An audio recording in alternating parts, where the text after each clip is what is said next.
He is a professor of theology. He's director of our Academic Service Learning Center on campus. And he has received his PhD from Boston College. So, yes, so he's, what I want to share is he's been on our campus since 2002. And I have to share this, and he didn't tell me to say this, but he's had a tremendous impact on our campus, both in our service learning communities and in our immersion experiences. So much, I mean, he probably doesn't realize it, but I knew of Tom Kelly before he knew me. I mean, I knew of this man that has had this influence on our campus.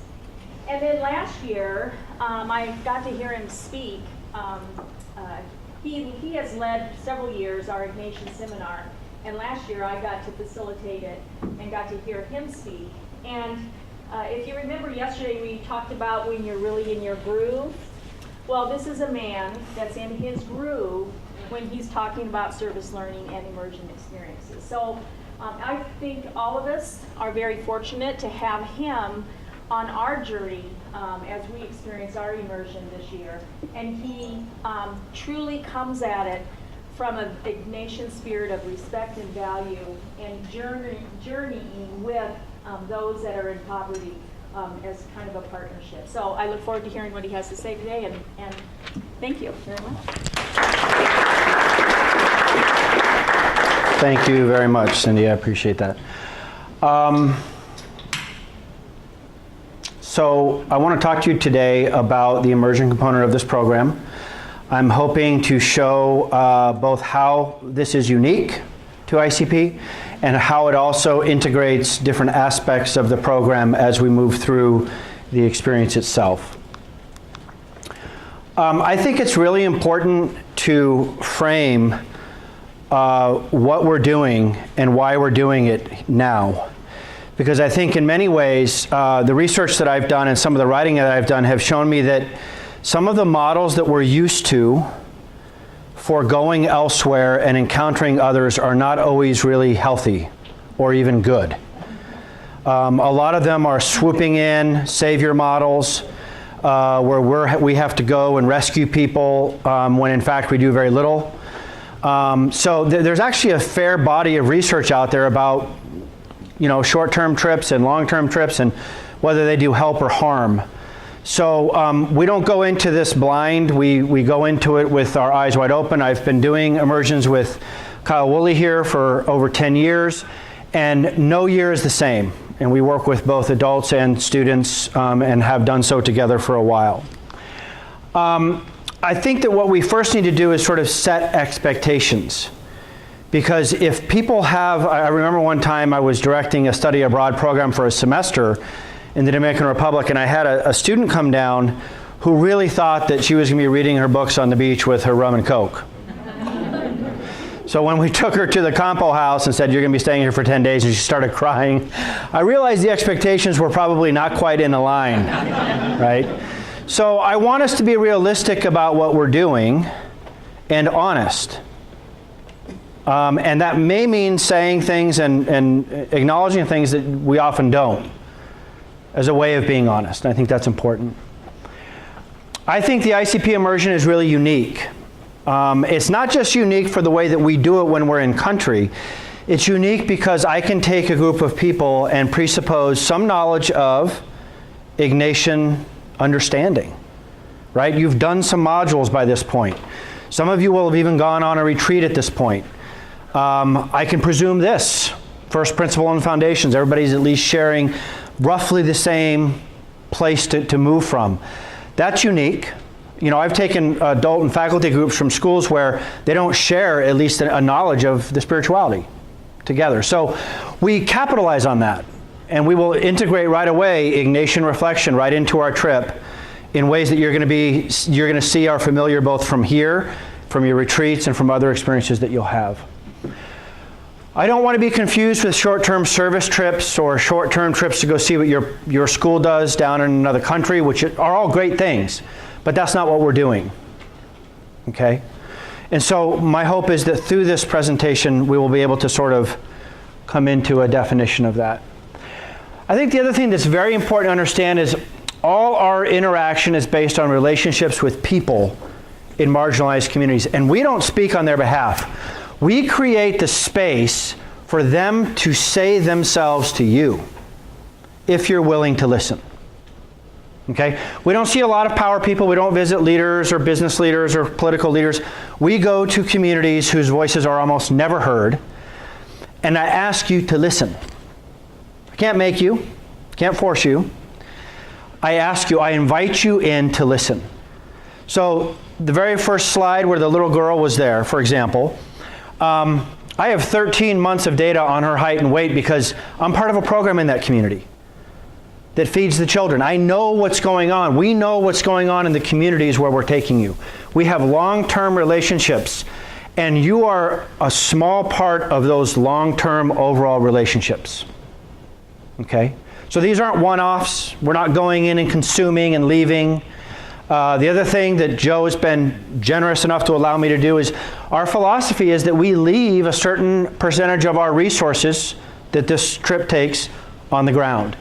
Otherwise, it's just extractive. We're going and consuming and leaving, and so we see that there's an obligation and we leave resources, which we think is very important.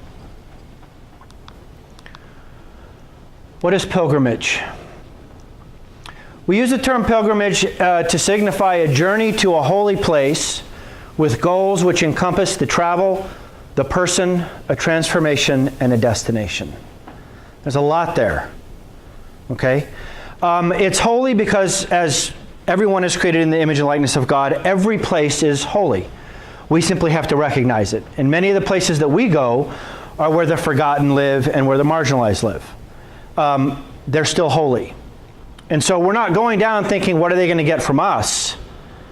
We're going down thinking, what are we going to learn from them? And that's the part of the narrative that we're really not used to doing. You know, I think there are amazing things to learn from the people in these communities. And they know whether you have anything to learn from them or not. Right? Oftentimes people, while they may not speak your language, they're experts in body language, and they know whether you're there to learn or not. So that's going to be, and when I address you, when I write to you, when we talk to you, it's going to be, hello, you know, Nogales pilgrims or Peru pilgrims, because I want us to think of the journey itself as being part of the transformation. Why participate in immersion? The first reason, I think, is to understand the Jesuit call to serve on the margins. And in order to serve on the margins, we have to go to the margins to see what they're like. And because they're not where we normally reside, we have to do that very carefully. And we don't go to only our own margins, right? Kyle will tell you that in the entryway to the Ruiz Montoya University in Lima, which is a Jesuit university in Lima, there's a map with all of the North American Jesuit universities on it. They're aware of us. I'm not really sure we're aware of the 28 Jesuit universities of Latin America. Right? So margins are beyond our own borders and beyond our own states. Okay? And we go there to have this contact. When we're in Spanish-speaking communities, we both speak Spanish. When we're not in Spanish-speaking communities, if you ever go into a Quechua setting with him or a Creole setting with me where we visit Haitian migrants in Bates, we'll have translators. Because we're not there to look, we're there to engage. We're there to actually have contact and ask questions and sit with people and learn. Okay, so this isn't going to be sightseeing, this is going to be contact. The possibility, and it's only a possibility, of personal awakening and transformation to how the majority of humanity lives. We do not reside in that majority, and the injustice they experience on a daily basis. I say the possibility because it really depends on what you bring. You know, I've had people who come down who don't do the readings, who don't think about the trip until they're packing, and they get there and not much happens. I mean, you heard the saying, you get into something what you get out of something what you put into it. It's no different with immersion, right? I'll offer some what I call anticipatory reflection, thinking about what it's going to be like to go down there. Why is that important to envision yourself in this? Because you're preparing yourself. Okay, so there'll be stuff, there'll be calls, there'll be details that we need to work out. That's what makes it potential. To build a sense of community among members of your group, this cohort, as you share what we call intentional displacement, there's a particular bond that each trip has with the people on that trip. And the quicker we establish that bond and maintain it, the more trust we have with each other going into this, the richer the experience is. And that requires some pretty instant vulnerability and honesty with each other as we move through this, right?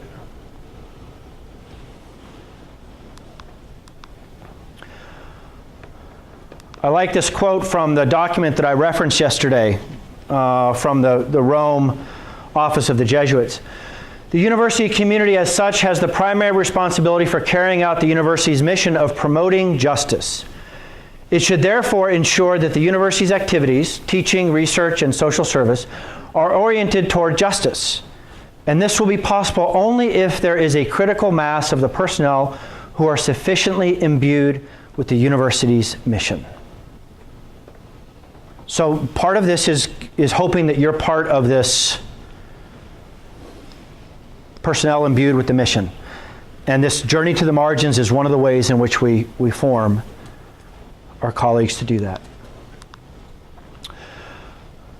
I would probably go back to GC 32, where because of Arupe and because of the changes going on in the world, the Jesuits literally redefined their purpose in their ministry. The mission of the Society of Jesus today is the service of faith, of which the promotion of justice is an absolute requirement. And I want to just click on a quick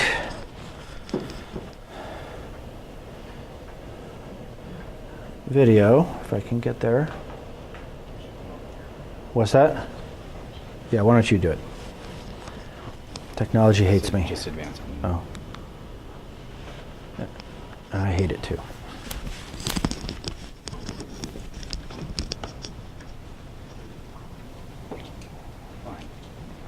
You know, for my wife, please.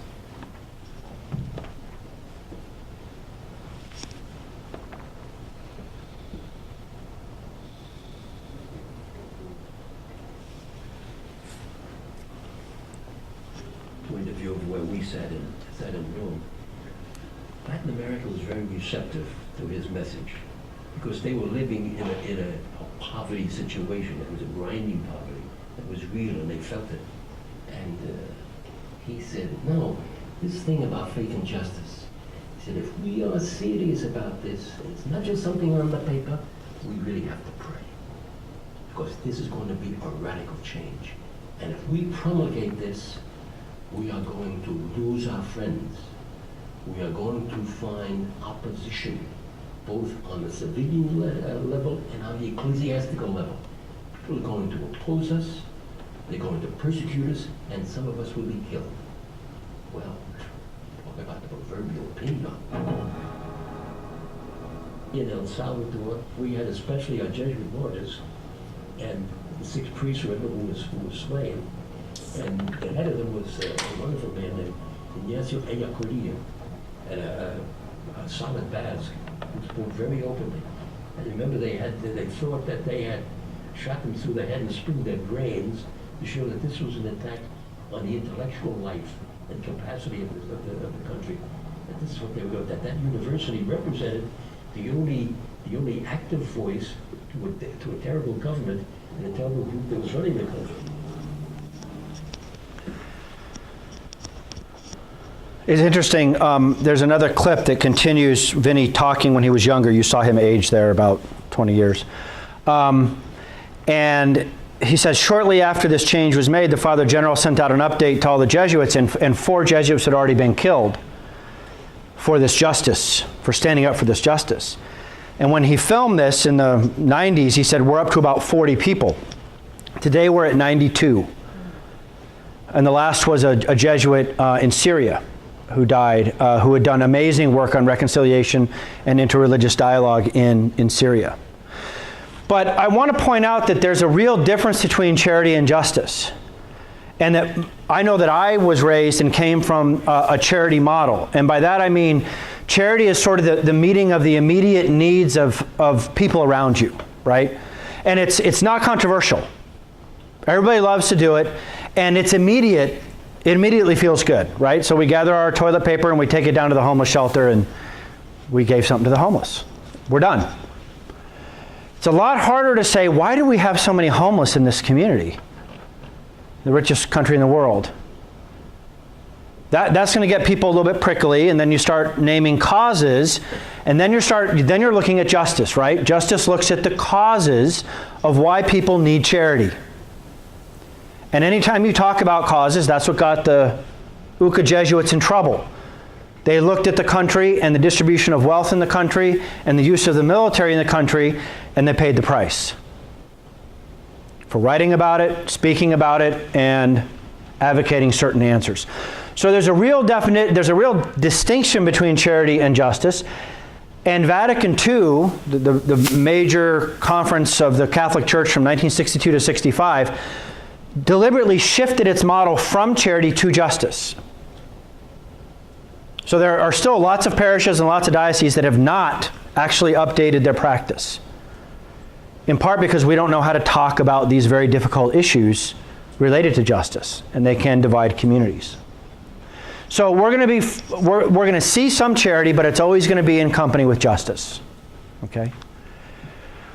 And I think the way I would define faith, if I had to, in this statement, is that faith is love lived out for and with others. It's relational, right?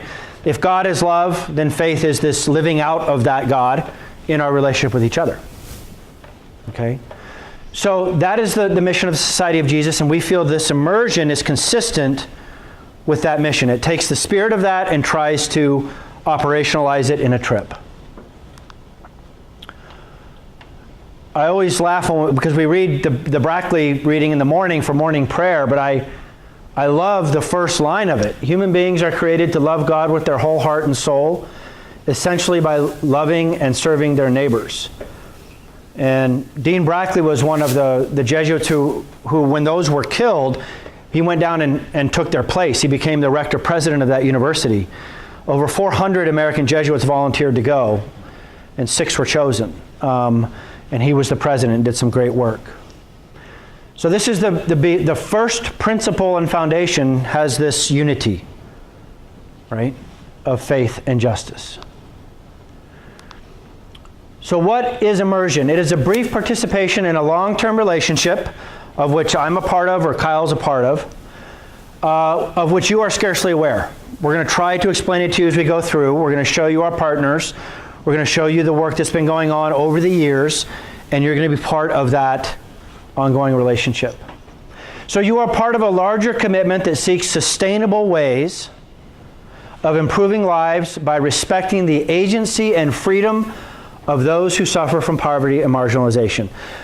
We don't go down and do the quick little projects that make us feel good and we walk out. That would make us feel good, but it wouldn't really do a whole lot. When you respect the agency and freedom of communities, it means that it doesn't happen on our timeline, it happens on theirs. And that can be very unsatisfying. And we may see some things when we're down there and we may not. It depends.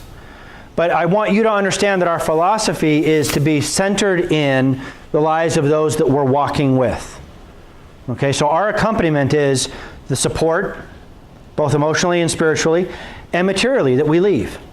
And they know that we're with them because we come back every year, sometimes 2 or 3 times a year, with different groups. So this is what you're a part of. What is it not? It's not rescuing people. As much as we want to, and as much as we desire to, we're not going to do that. It's not poverty tourism. We don't walk through and take pictures with people we don't know. In fact, we have a photo policy where we don't even take cameras out. And if we do, it'll be at the very end of something only with the permission of the people that we're with.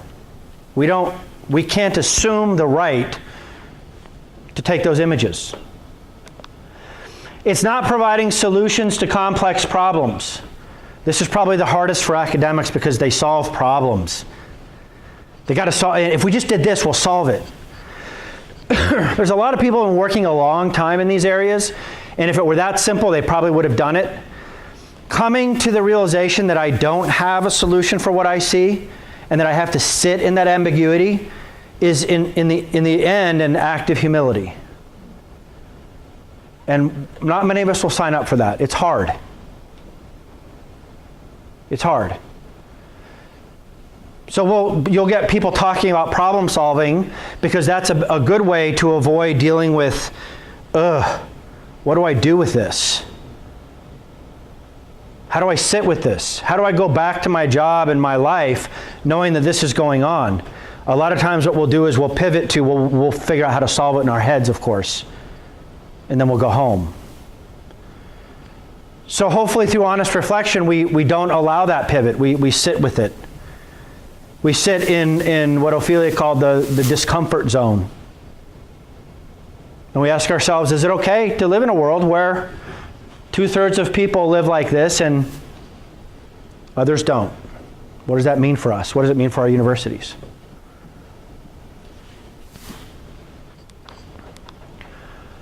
What to expect. Expect to be emotionally and spiritually engaged or challenged if you bring that. Right? Again, as we all know from our teaching that you can only engage people who want to be there and be engaged. So if you're there and fully present and you want to be challenged and engaged, that will happen. We'll give you the locations, the context, and the reasons for visiting each place we go.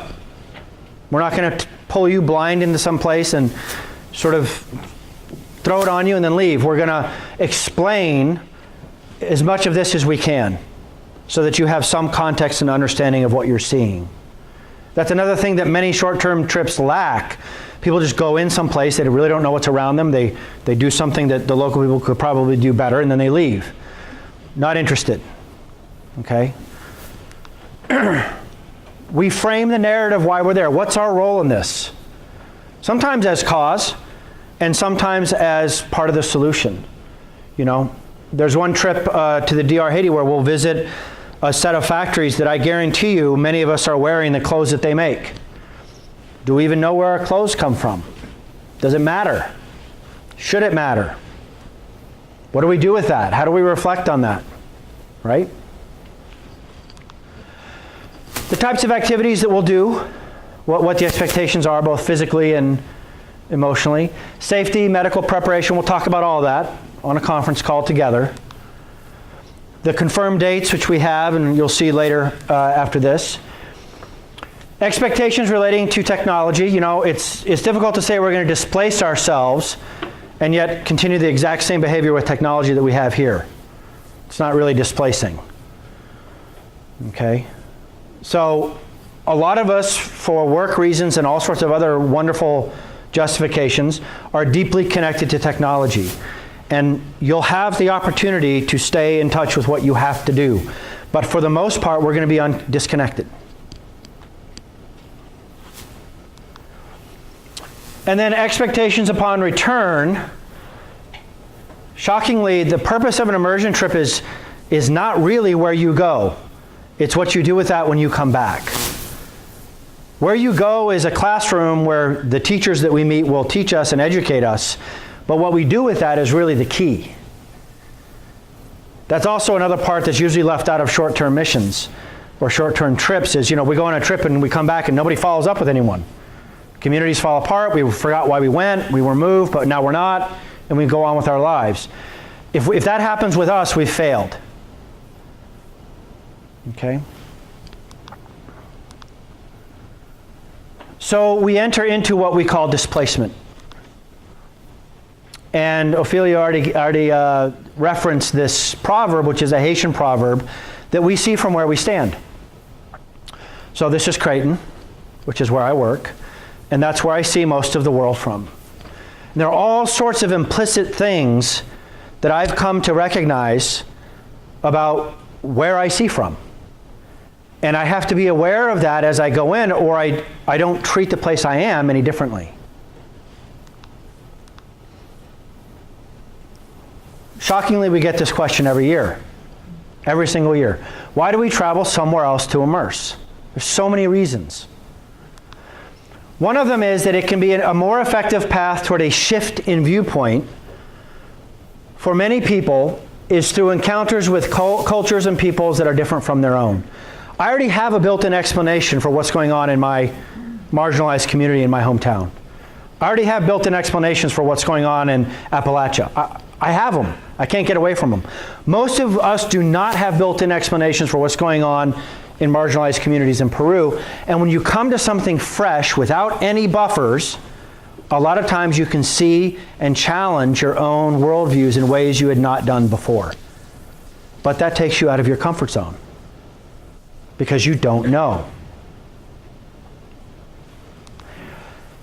Also, as part of the Jesuit network, we have the obligation to see the world outside of our own country, outside of our own cities. We're part of a global network, and we need to see the margins globally. And this is a great opportunity to do that. So what is our ordinary? If I see from where I stand, what's my ordinary? I presume food of the kind I want, prepared the way I want, my choices. And I can snack whenever I want, right? Right there in the middle of the table. We work 40 hours a week or more. We can presume that. We're paid on contracts that we negotiate on our terms, for the most part. And we can assume an orderly society. If someone from this room called 911, someone would come. None of those are bad, but they're my normal.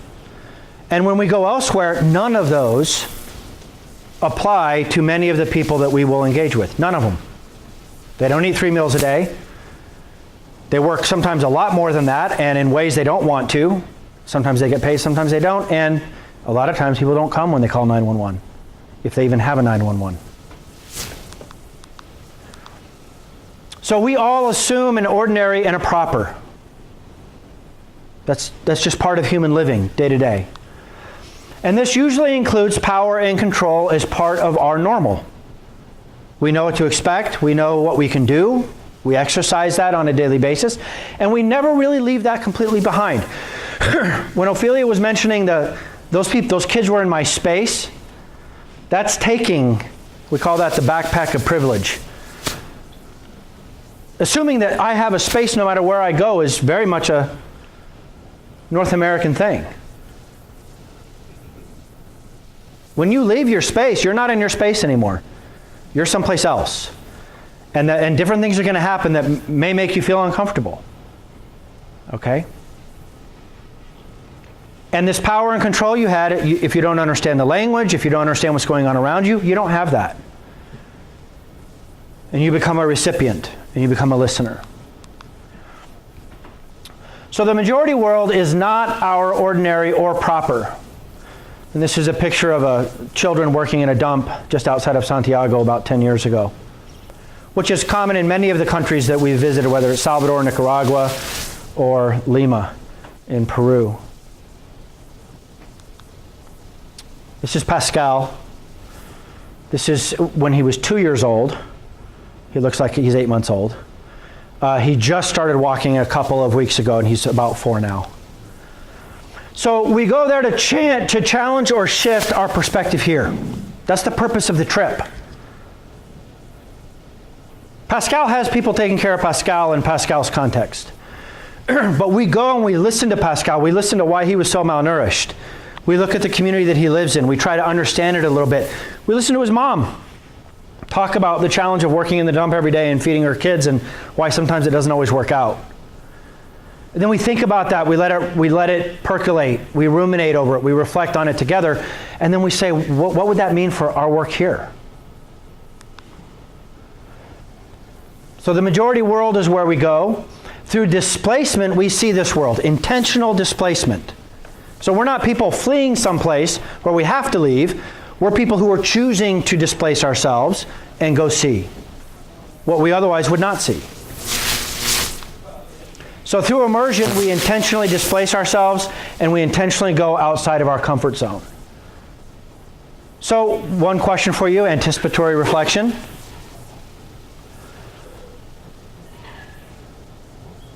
how do you deal with time and life outside your comfort zone? How do you deal with discomfort? We all do it differently. But that would be something to think about before you go.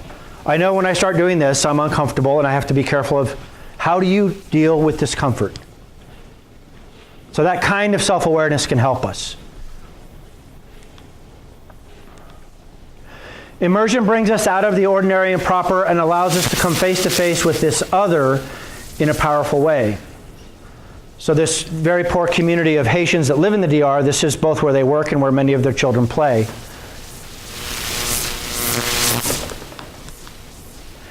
And through voluntary displacement, we counteract the tendency to become settled in a false comfort and to forget the fundamental humanity we share with all people.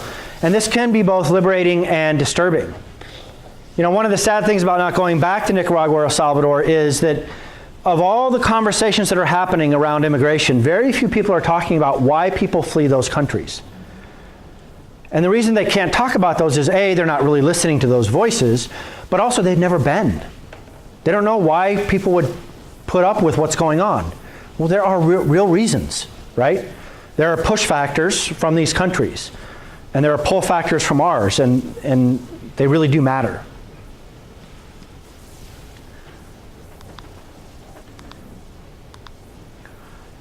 So can we see and hear without our normal filters?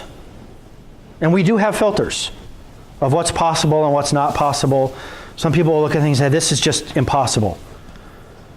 It's interesting being in places over the long term where you actually see change that you don't see in a once visit.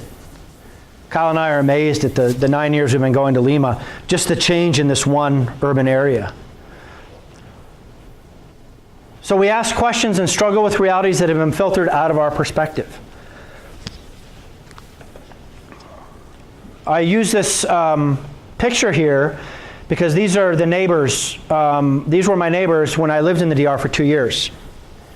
And I was taught about the limits of my filters by my son when he was 8 years old. There was a storm. It was a tropical storm, a spin-off of a hurricane in the fall.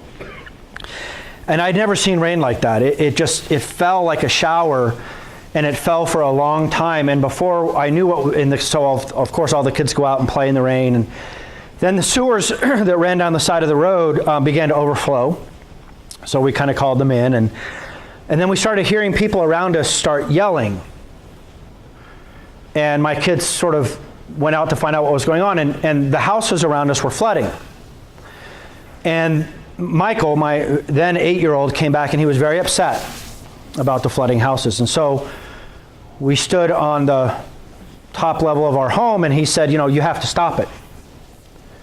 And I was like, stop what? He's like, the rain. I said, honey, I can't stop the rain. He said, well, why are their houses flooding and our house isn't? And I said, well, because we're rich and we could decide where we were going to live, and they're poor and they can't, and so they lived in the houses they could get in. And that's why their houses are flooding. And he looked at me and he said, well, are we good rich people or are we bad rich people? And I said, well, I hope we're good rich people. Kind of paused for a second. He goes, well, if we're good, then we should ask them if they want to stay in our house tonight. And I was like, okay, well, that's fine. You can do that. Thinking 8 years old, like he'll run off and be distracted before he goes around the corner. Sure enough, he and his brother go to each of these homes, and then they go over to the mission, which is behind this, the ILAC mission where I worked. And they got the cots we used on our immersions with students. And they brought them over to our home, and that night we put up 19 people from the neighborhood whose houses were flooded, and it never would have occurred to me to do that. I would have said it's sad. I would have said too bad. I would have said it's really difficult that you have those houses. It never would have occurred to me to bring those people into my own home. But he didn't have those filters. He didn't have the common sense filters that I had, and he just called it out and said, well, if we're good, if we care about them, then we'll put them up. To this day, when I go back and walk up and down that street, they remember Michael, and they remember him welcoming them into our house. They don't remember anything else, but they remember that. So the filters that we have built in were built in usually as defenses. I'm going to be overwhelmed if I don't give myself an explanation that lets me out of this. So can we look at our filters honestly and think about what is possible? Being present. This is a ministry our students do up in the mountains of Peru, and this is a Jesuit collaborator, a compañera, a lay worker who works with the elderly in this area. A lot of what we do are just going to listen. And that's difficult because we're a culture of action and doing. When we're often going to cultures that are based on people and time spent with them. And we oftentimes don't realize how important it is to just listen to people. They need someone to share their pain and their suffering and their frustration with. That's it. So we listen. And they have this beautiful ministry to the elderly here. It's not easy, but it's necessary. And it's essential for a faith that does justice. I think that if we don't listen well first, very little that we do after that is going to matter. We have a walk one of the first days in the DR where we go to different people's homes and we visit the sick and the elderly with the health promoters that we work with. And it's amazing how focused people are on, if this were my house, I wouldn't be comfortable with people sitting on my bed and praying for me. And I always remind the group, this isn't about you. This is about the people we're visiting. And so you're going to move outside of your comfort zone. And remember that the people you experience and the way you feel about the experience are not the same thing. Right? So sometimes listening in the way that people need us to listen may require that we're uncomfortable. That we sit on someone's bed and we hold their hand and we pray for them. And so that might be one of the ways we are present. Rooted in faith and experience. And it's these encounters that lead to solidarity. Solidarity is not something you quote unquote get. We're not going to go there and get it. It's not like something you can buy or purchase. So I've been here 7 days, I got solidarity. No. What we're hoping is that if there's a real integration with what we do, and by integration I mean that you've brought in what you've learned from this and then you've applied it somehow concretely in the life you're back here with, then we brush up against this solidarity. The commitment realized when all understand they have a responsibility for all. So this group of students immersed in the DR in a community that was next to a lake. And a year after I had come back to Creighton and I was teaching, there had been a hurricane there. The lake had overflowed and had completely flooded the entire community. So we had built an aqueduct, which was fine, but the houses were all completely destroyed. I kept getting pictures from the center saying this is what was going on. So I was sending them on to the group who were all back at Creighton. And I was in my office in the theology department just sort of thinking, wow, this is a disaster. And about 30 minutes after the first picture was emailed, I get a knock on the door. And I open it and a student goes, how's my family? And I was like, have a seat, we'll talk. And then 5 minutes later, another kid comes in, how's my family? They were all talking about the families they had lived with for those 10 days. Within the next hour, I had almost the entire group of students that was down there in my office wondering how the people that they had lived with were doing, right? They had this responsibility. They dropped everything to come to my office because they had had this lived experience with people and they knew that they were responsible. Long story short, they did a fundraiser at the school. They raised about $20,000 to help rebuild. And when the community learned that they had done that, they asked that 2 of them come down with the money. And when the students, of course, being very pragmatic, said, yes, but if we do that, that means that there's $1,500 less of the money because we have to fly. And they said, we want you here. We don't want just the money. And so they flew down, they gave it, they rebuilt the entire community. It was beautiful, okay? That showed me that group was living into the solidarity that they had glimpsed while they were there. It doesn't have to be back with those people. It could have been solidarity with others in their community, okay? But that sense that we all have a responsibility for all is the key. I like the late Paul Locatelli gave a beautiful definition of solidarity. The virtue of solidarity is not a private feeling of empathy or friendship with people whom we know well or the poor person we happen to meet on our life's journey. It realizes that the quality of our lives is intrinsically linked with the quality of the lives of others. So yes, we could go down to these places and stay in really nice hotels and go out to really nice dinners, but I would rather stay in really simple places and leave resources. That's how concrete I want us to realize the way we do this trip and what we leave on the ground is related. And it's really no different than our lives, right? The way we live up here affects the way people live elsewhere. It's not always direct. In often cases, it's indirect. But this is the beginning of understanding that we're all connected. All connected. So the Society of Jesus has adopted this call to solidarity in all of their apostolic works. And I quote again GC 32, "Solidarity with men and women who live a life of hardship and who are victims of oppression cannot be the choice of a few Jesuits only. It should be a characteristic of the life of all of us as individuals and a characteristic of our communities and institutions as well." One of the things I was so excited about when Creighton finally established an Office of Academic Service Learning is that we've really been kind of a not great neighbor to Omaha. We have a lot of making up to do. And it's beginning with listening to the community around us. Not dictating, not saying what's going to go on, but saying, you know what, haven't really been present here like we should have been. I'm Tom. I'd like to work with you in the future. Our institutions can be in solidarity with the neighborhoods around us, with the communities around us, with communities elsewhere, if we're thinking along those lines. I like this.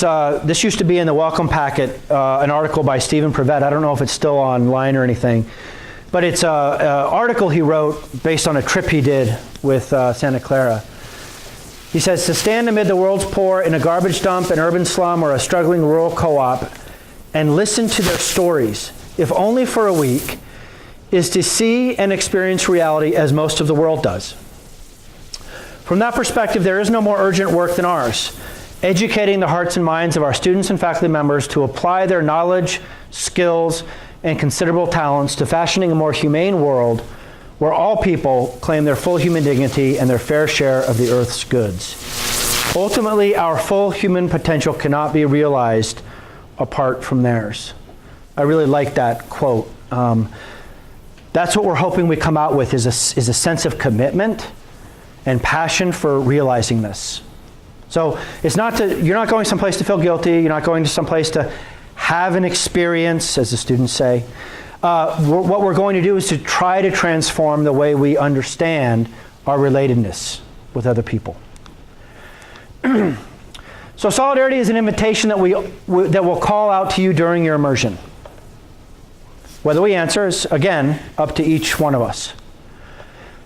It often comes through an encounter with people at the margins. We oftentimes realize things that we may not realize in our normal and comfortable.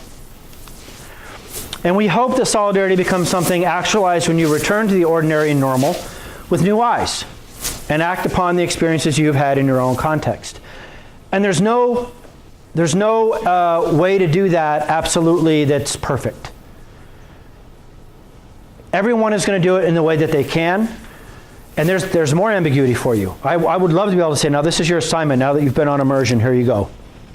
It doesn't work that way. You have to use this spirituality to discern, where do I feel called to use the gifts I have in the ways that I can, right?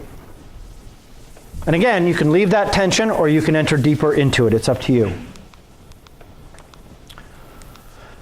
We reflect and contemplate while we're on. We give that space and time. A lot of times it's not given.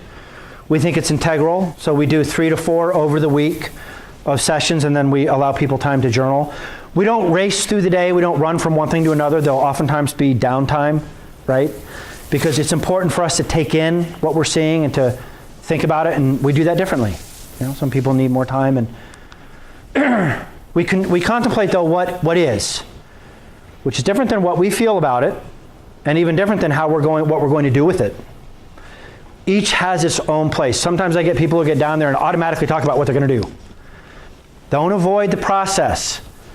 The process asks us to contemplate what is, and then to contemplate how that affects me, and then to contemplate how that will affect my future and my institution and my return. And we do that in order. So we do this reflection during immersion. It's very, very important that we do that and do it well. So opportunity to contemplate as a community and to reflect as a community are essential. So some of the questions that we will take up, and they're all justice-related questions that I think are at the core of solidarity. Why are the people in this situation? What forces, both from within and from outside, led to what we're seeing? There are reasons. It didn't just happen.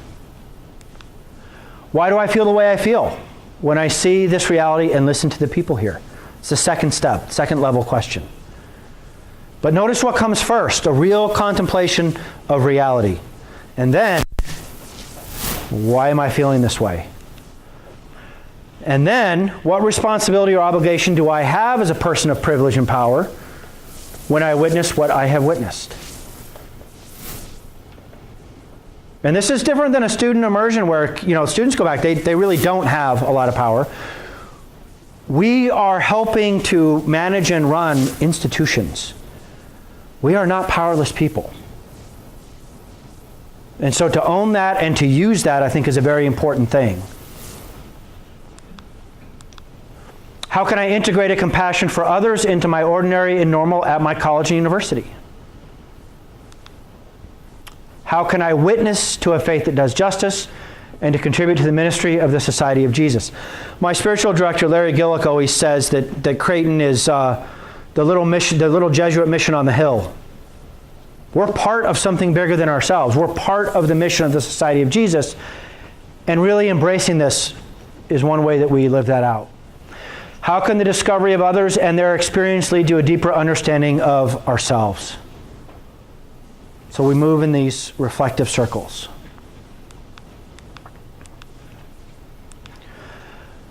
All of this, of course, is taken from the fact that Jesus was drawn to marginalized individuals and communities in his own life. Ignatius tried to reflect that in his choices. And this commitment to the poor did not originate in 1975. It originated with Ignatius. And a lot has been written about his commitment to that group. Jesus specifically sought out women, Samaritans, tax collectors, lepers, those who were more marginalized in his day. He went to them. So we need to go to the marginal communities of our day. So as part of the ministry of this society, we move toward the margins. This is part of what we're called to do.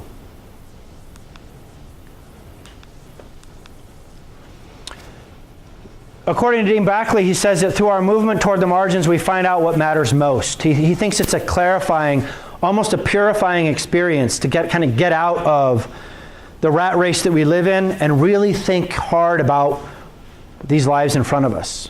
He thinks it kind of brings a moral clarity. And if anybody has an opportunity, if I could assign a book, Joe, if I could assign a book before immersion, he won't let me, it would be A Call to Discernment in Troubled Times by Dean Brackley, which is an amazing integration of Ignatian spirituality in the process of, basically he dealt with people coming down on immersion and what they were going through. It's a beautiful, beautiful text. So in the end, being a witness to this is the purpose of immersion, right? Being a witness to what the margins look like, who lives there, why they matter. And if I were to rename these trips, I would call them witness trips. That's the language I would use. And I would say that the purpose of a witness trip is to educate about a particular social or economic reality and to spread that awareness to others, as a witness has an obligation to testify to what they have seen in the service of justice. So that's different than simply being an observer. An observer doesn't have a stake. They simply watch and they can walk away. A witness has to testify, right? They're really different. And so I hope that we come back as witnesses. And my final description of this, To witness is an experience of interconnectedness and compassion that compels a change in our understanding of the world and how we act and live in it.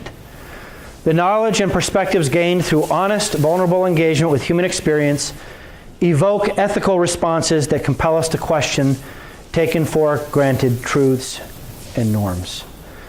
So I hope that you'll enter into this journey with me. Even though I help guide these, and I help guide them because without your participation, it doesn't really matter what I do. I go through the same thing you do in a different way, but every single time. So I look forward to accompanying you on this journey, and I hope that you're open to what we have to offer. And I'll take questions or comments, if you will.